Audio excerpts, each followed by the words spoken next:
am manifesting for this year to be the year of philodendron for me. So in the spirit of that, I thought that we could kick off 2026 with my current philodendron collection, and then we can compare it to what it ends up looking like at the end of the year. Philodendron started out as my top favorite genus, and although things have kind of shifted and changed a little bit throughout the years, I still really love them, and I'm feeling pulled to devote more time to care for the ones that I currently have and to maybe bring in another one or two this year. We shall see about that though. I thought it'd be fun to not only make this an updated collection video for 2026, but to also take some time to kind of look back on how my philodendron collection has changed throughout the years. I actually have videos dating back to 2020 featuring my philodendron collection. So I was able to go in, grab some data, and kind of see how things have progressed and changed. I'll move over a little bit so that y'all can take a look at this graph here. So here we have my philodendron collection from 2020 to 2026. You can see that I started off with 13 philodendron in my collection in 2020. I noticed when I watched this video that a lot of them were cuttings that were rooting or small plants that were just kind of starting out. So this is when I was really kind of starting to add more philodendron or collect more philodendron. For the specific types of philodendron that I had in my collection in 2020, 61.5% were climbing, but like I said, a lot of these were still in propagation or small plants. 7.7% were crawling. I think it was just one, my philodendron gloriosum, and then 30.8% were trailing. Okay, moving on to 2021, I now have 22 philodendron in my collection, so getting up there, and a whopping 76.2% of these were climbing.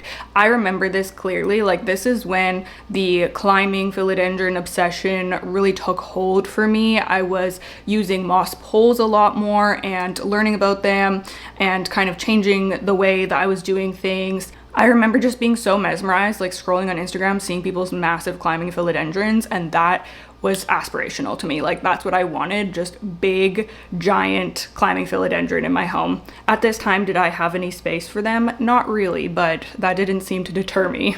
Trailing is only at 14.3 at this point, and then crawling is at 9.5%. I think I had a couple of them because I had my Dean McDowell at this point as well. And then we move on to 2022, and my philodendron collection continues to creep up to 26 plants. And this is just like types of philodendron or species of philodendron. So some of them I even had duplicates, which is crazy. But in 2022, 88.5% of my philodendron were climbing. So that's almost all of them at this point. I remember being very into moss poles at this point. This is also when I started using the like foldable plastic moss poles, similar to the ones that I use right now. So that was very just like fun to find something new and be able to chop and prop better and stuff like that. So yeah, the climbers were definitely taking over my collection. We have 7.7% for crawling and only 3.8% trailing. I think it was maybe only one plant. But that changes in 2023. So 2023 was the peak of my philodendron collection. I still remember filming this philodendron collection video here in the kitchen. 2023 was the year that we moved into this home, and I think that that really contributed to a boost in not only my houseplant collection in general, but especially in philodendron and climbers, because I felt like I had so much more space, and I do, but as we'll see, my collection had to change a little bit because I don't have as much space as I thought I did. So in 2023, we see a big increase in my trailing philodendron at 20.7%. And I think that this is mostly due to my Wally Grow planters in my plant wall. I started that out as pretty much being entirely trailing philodendron, which I loved. So I had some really beautiful large trailers from that. And then at 6.9% crawling, I think I had 3 of them at this point, the Mame, gloriosum, and maybe I didn't have the McDowell. We still have a lot of climbers at 72.4%. 2024 is where we see my philodendron collection kind of decrease a little bit at 19 plants. Like I said, I feel like I was just realizing that I didn't have the space to grow all of these out in the way that I wanted to. I was feeling a little bit overwhelmed. So my collection it didn't really change that much, except for I guess I got rid of my crawlers because we have 0 crawlers. And we have 78.9% 29% climbing and 21.1% trailing. And then we're actually missing data for 2025, which is interesting, but I did not film a philodendron collection at all in 2025, which I wasn't even aware of, but I guess I think I filmed my collection late in 2024, and then I just never got around to it in 2025. But I'm assuming that it's a similar amount to what I have now, but we don't really know. 2025 is a mystery. I tried to look back on like a tour, but I actually don't even have a full houseplant tour for 2025 either, which is crazy. So that's something that I'm gonna be doing hopefully this spring, is like a full houseplant tour, because I haven't done one since 2024 now. So today in early 2026, we are starting off the year with 12 philodendron, which is the least amount of philodendron that I've ever had. Yeah, the collection has decreased a lot. My houseplant collection in general has decreased a lot, and I definitely have veered away from philodendron, but like I said, I feel like I want to get back into them a little bit more. So right now I have 76.9% climbers, I have 7.7% crawlers, and 15.4% trailing philodendron. So I'm still very partial to climbing philodendron. It's pretty apparent that I fell in love with climbing philodendron pretty early on, and they're still my favorite. I really enjoy watching them continue to size up as they climb up the pole, and I don't mind moss pole maintenance too much, especially now that I have a really efficient system with my Russo poles and my drippers and everything. It makes care like pretty minimal for me. The biggest thing is probably keeping up with moss pole extensions. I'm not always great with that. In fact, you'll see a lot of these are like at the top of their poles, but it's not too bad in terms of maintenance. Something else that I noticed when I was going back through my videos and looking for all these numbers and everything is that I used to make a lot more content that was philodendron specific. So I thought that'd be interesting to look back and kind of see how that's changed over the years. These are videos that are only about philodendron or like very philodendron focused. So in 2020, I could only find one video. I think it was probably the collection video. And then in 2021, that bumped up to 6 videos about philodendron. And in 2022, I made 16 different videos focused on philodendron, which is wild to me. And I was thinking about this and like looking at the types of videos that I had posted about philodendron, and I noticed that a lot of my content used to be more focused on just one task or one plant. Like I would put out a video, for example, that was just like repot and extend the pole on my philodendron verrucosum, or let's repot these 3 philodendron. Like I seem to create a video around one singular task, or maybe two tasks, and just make that video more thorough. And granted, my videos were shorter back then, but I did post more of them, whereas now I don't post as many, and I feel almost like a pressure for my videos to be more all-encompassing or more interesting in terms of doing like a whole bunch of different tasks or just being longer. So it's interesting to observe how things have changed, and I kind of do miss making videos that are more just like detailed, working with one plant or working with a couple of plants. So I might play around with putting out some shorter videos like that this year. We'll see. They would be just probably bonus videos along with my regular content, just to mix it up a little bit. But yeah, it was just something that I noticed. So 2022, 16 different videos about philodendron, and then 2023, I put out 5 videos about philodendron. And then 2024, I was down to only 3 videos that year focused on philodendron. And then last year, 2025, I only put out 2 videos that were focused on philodendron. One of them was repotting and maintaining my philodendron Florida Ghost that's going along the wall. And the other one was a feature like focus video on my philodendron Glorious. Now, neither of those videos perform particularly well, even compared to some of the videos that I put out in prior years that were focused on philodendron. So I don't know if that's because just the interest in houseplants is not what it used to be. Whereas those videos would get a lot of views in the past because maybe people would be like looking up the information and now people aren't as much. Or has the interest in philodendron waned so much that people are just not searching for that particular type of content? I don't know, but it is interesting to kind of look back and just see how things have changed. But yeah, that's all I had for the stats. Hopefully you found that interesting as well. We are going to jump into my current philodendron collection. They're going to be in no particular order this time. I'm just going to go grab whichever one I end up grabbing. Okay, we will start with my philodendron Patriciae. This is one of my favorite philodendrons because I love a long leaf, and as you can see, she has these gorgeous large long leaves. Now, I ended up cutting up this plant last year. It got quite tall, but it was just, I don't know, it was getting a little bit out of control, and then the pole was drying out so much during this fall when I was not on top of plant care, and I just ended up chopping it and starting over. So oh my gosh, this one is like coming out. Whoop. Yeah, they are both, actually this one's roots are pretty good. I was gonna say they're both lightly rooted, but this one probably could be potted up. This one I'll probably leave in water for just a little bit longer. This one actually has a new growth point that is peeking out there. This is a really surprisingly easygoing philodendron. It looks so cool, but this is probably one of the least fussy plants in my collection. It can tolerate drying out. The leaves don't get stuck, which is so nice.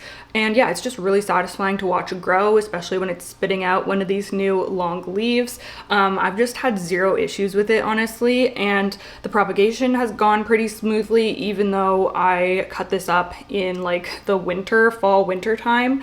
It's still just doing well rooting in water. So yeah, I really suggest this one. I think that it is such a cool statement, and I've even enjoyed just having these propagations like styled into my plants. I feel like it adds so much, even though it's like literally just a leaf propagation. So yeah, just a really cool one. And this is the thing about my philodendron collection now. I really have only my top favorites now.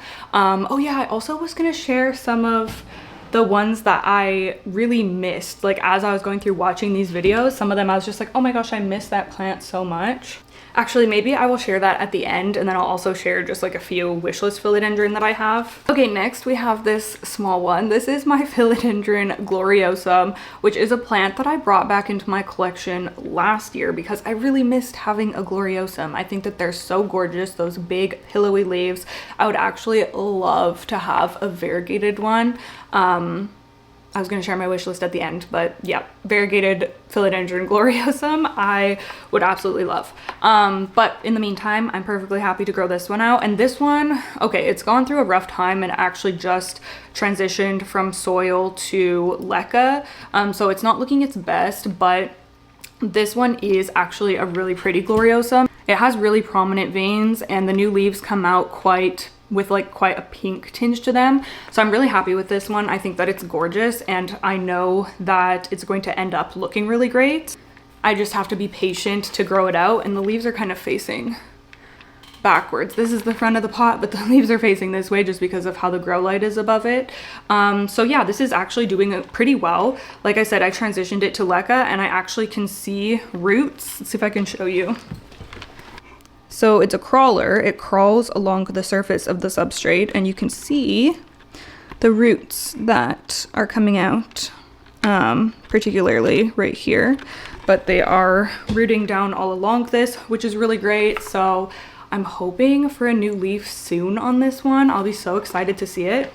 I love the look of crawlers and the ease of care, but I do find that they take up a lot more space because they're not growing vertically, they're growing horizontally, so they're gonna have a larger footprint. So that's really the biggest thing that I struggle with, and that's why I only have one crawler in my collection currently, but it's just too pretty to not have. So I can't wait to see what this looks like by the end of the year.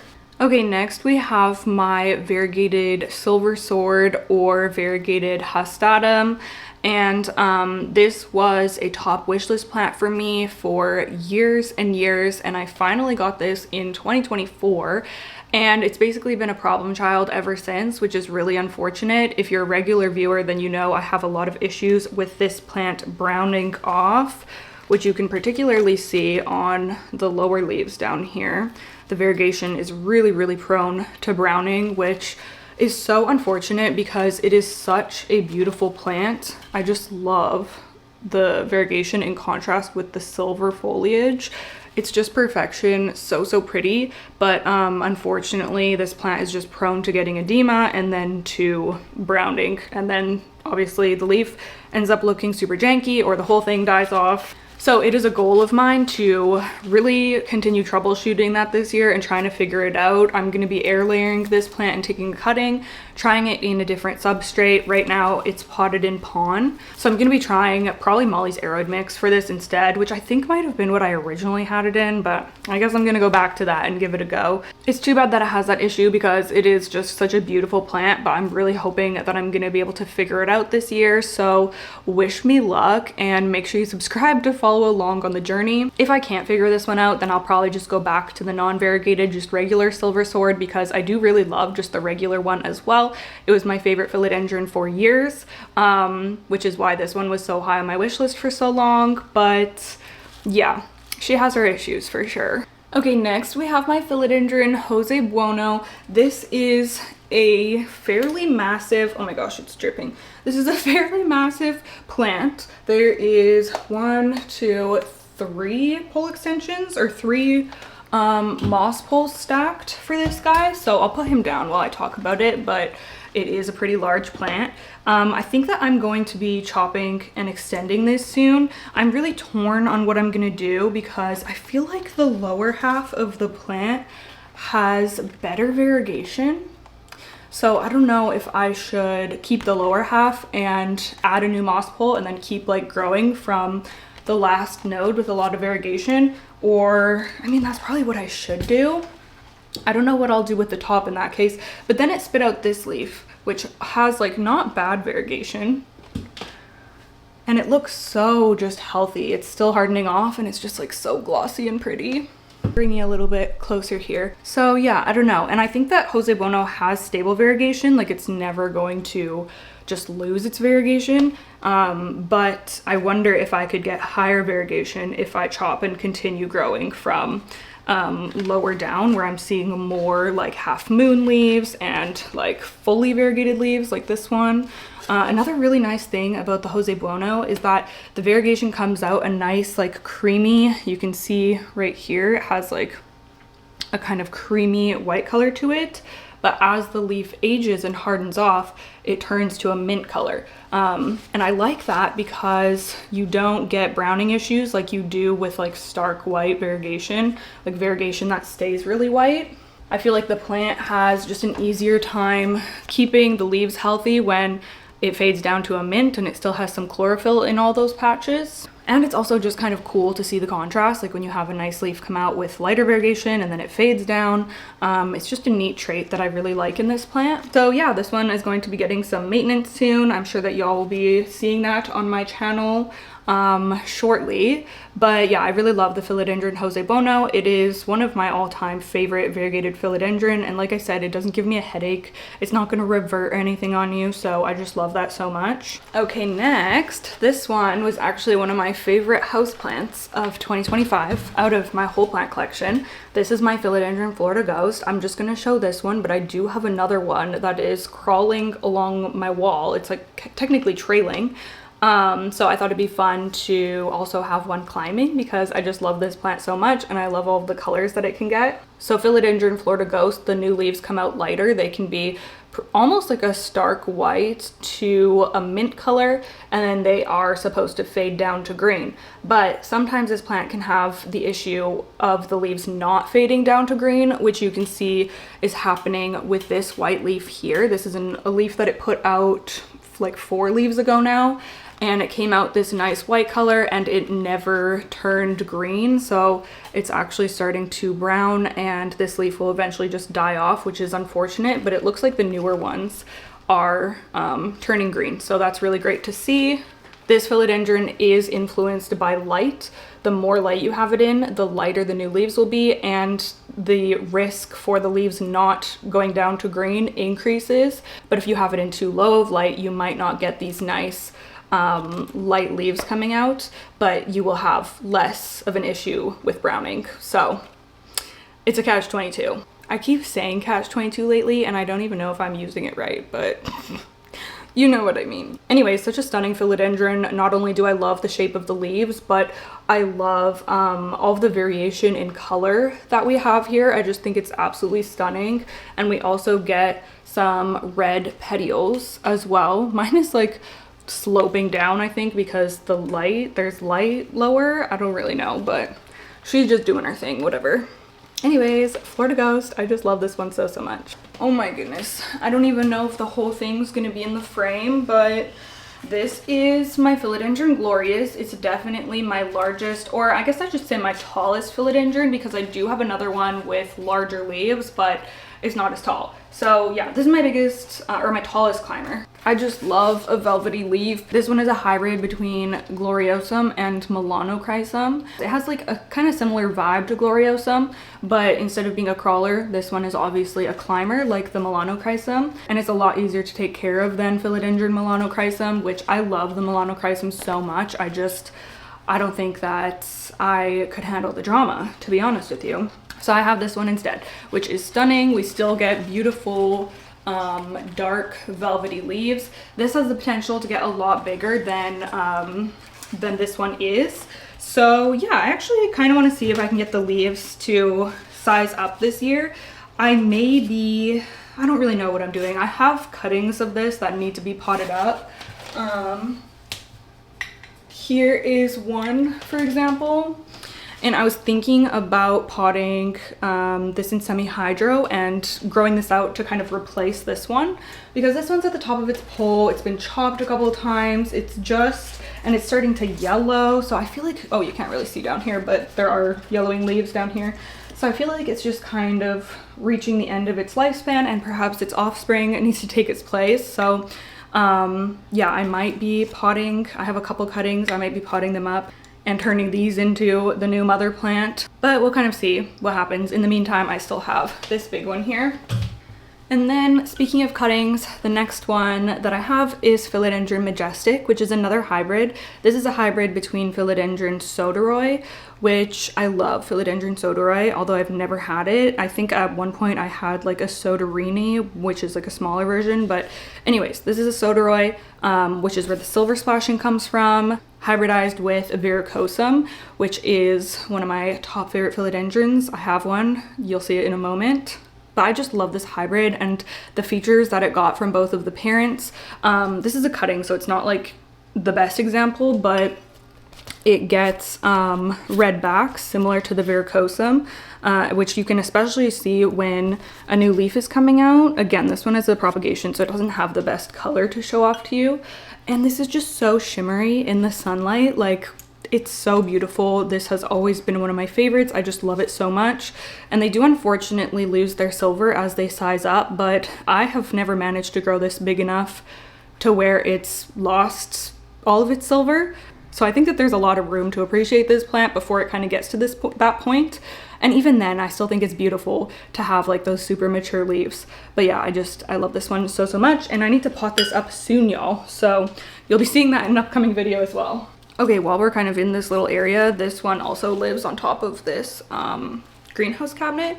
This is my philodendron Micans, which is also going to be getting chopped soon because it's very long, but I want it to be more bushy. So I'm thinking of just taking some cuttings and popping them straight in the leca, because this plant seems to be loving being in leca. Like, the roots are crazy and it hasn't even been in here for too long. I have a video where I potted up some of these semi-hydro philodendron. These are new pots that I'm trying out, and I'm really liking them so far. So if you're interested in seeing that video, I'll link it in the description.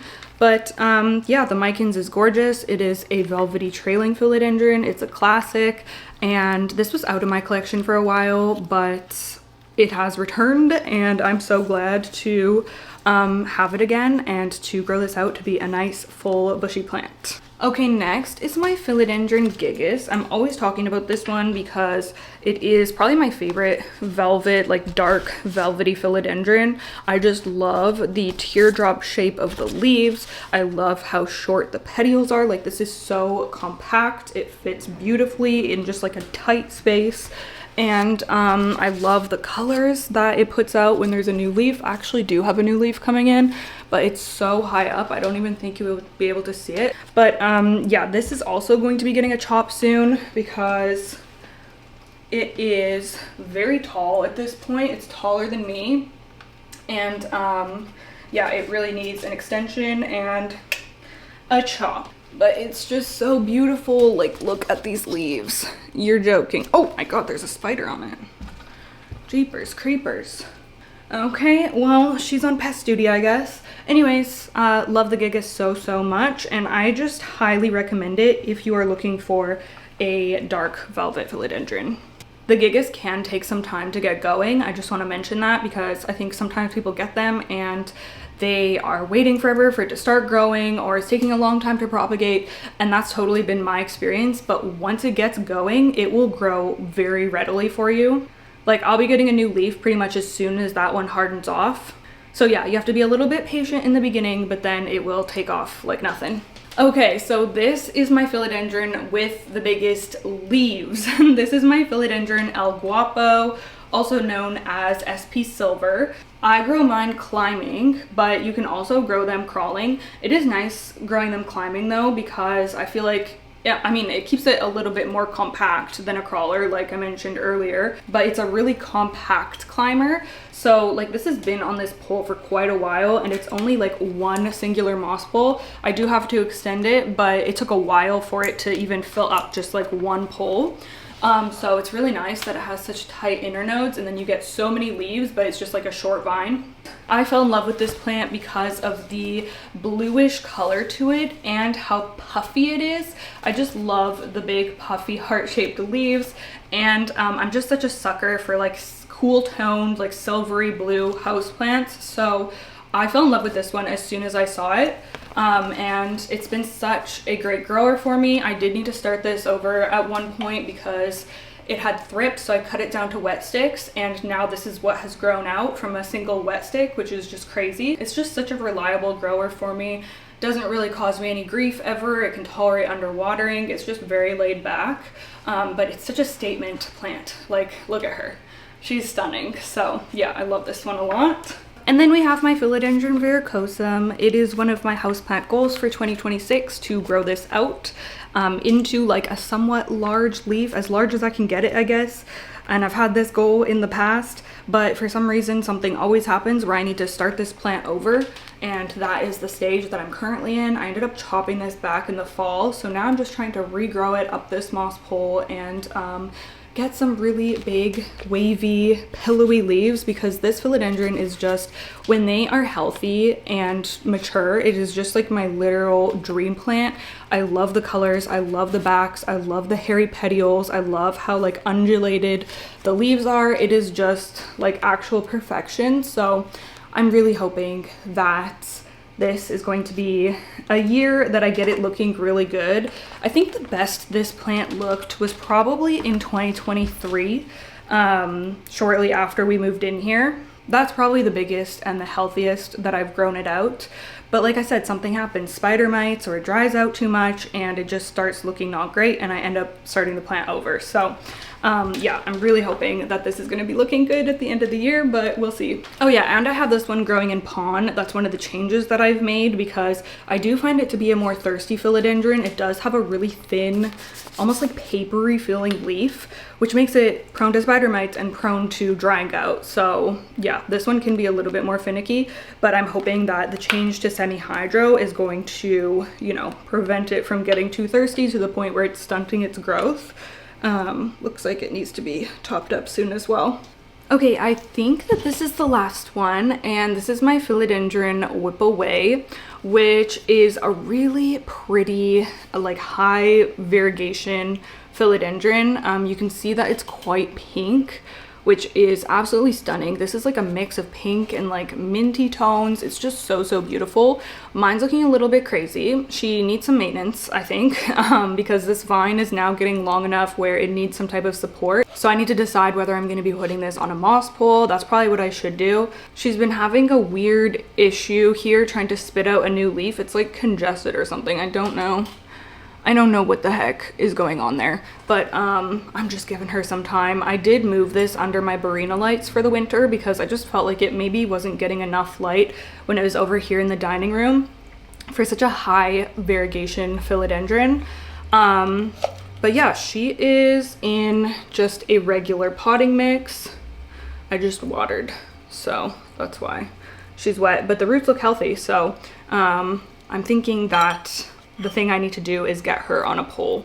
So hopefully I will be getting around to that soon. But yeah, the colors on this one are just so, so gorgeous. And I think that that's it for my current philodendron collection. Small but mighty. Yeah, I really love all of the ones that I have. As for the philodendron that I had in the past that I really do miss, like whenever I see photos or videos of them, I'm just like, dang, that was such a beautiful plant. First of all, philodendron brantianum, which might not be expected because a lot of people don't like this philodendron, but when I had mine growing up a pole, it just looked so beautiful. I actually liked how the leaves were smaller. It looked just like really full and compact, and it really added so much to the space that it was in. It was so silver and striking, and I don't have anything like that in my collection right now, so I do miss that one. It was just gorgeous. And then my philodendron serpens, I missed that one as well, but it really was a headache. Like I was constantly trying to figure it out, and eventually I just gave up. But I feel like maybe I should have continued the challenge a little bit longer and tried to figure it out. But yeah, it just, I don't know, I think I just got a little bit exhausted of that one, but they are just gorgeous. When I see a healthy one, love, love, love that plant. My philodendron splendid, I miss often. That was like the cousin plant to my glorious. I got them both as small plants and I grew them both out, but I ended up only choosing one to keep just because of space. So I ended up getting rid of my splendid, and I don't know, I'm glad that I kept the glorious, but I do just miss the splendid, especially because that one has verrucosum in the hybrid, and I'm just such a lover of verrucosum. So yeah, would I bring it back in? I don't know. It's so hard because they just get so large, but yeah, I do miss that one. My lemon lime trailing philodendron, if I got another trailing philodendron, that's probably the one that I would get. I just loved that one. It was such an eye-catching plant, and I don't really have plants in that like lemon lime color, so I would probably, if I brought in another trailer, I'd probably go for that one. El Choco red, man, when this philodendron was in its prime, it was just something to behold. It was absolutely gorgeous. I actually can't believe that I grew this out as well as I did. But then eventually it started going downhill after we moved here, and I don't even really remember what the issue was, but it was just not happy, and I ended up getting rid of it. Philodendron mame, which was such a gorgeous plant. It was a crawler, so it took up a lot of space, which was an issue. But the bigger issue than that was that it constantly had spider mites. Like this thing, I don't even really get spider mites ever since I got rid of that plant. Like they've popped up once in the last year, and they were only on like a couple plants and it was not really an issue. But that philodendron, oh my gosh, it just always had spider mites. It was crazy. So as beautiful as it was, I don't think that I would bring it back in. And then lastly, philodendron Burl Marks Fantasy. That was such a striking philodendron. I love silvery plants, like I said, so yeah, I do miss that one. It was just so unique, and again, it had the short petioles, so it was really compact, which is very desirable to me. I think the issue with that one is that it really wanted higher humidity, so I had to grow it in a cabinet, and it would just constantly be like outgrowing that, and it was just kind of a hassle, so I ended up getting rid of that one as well.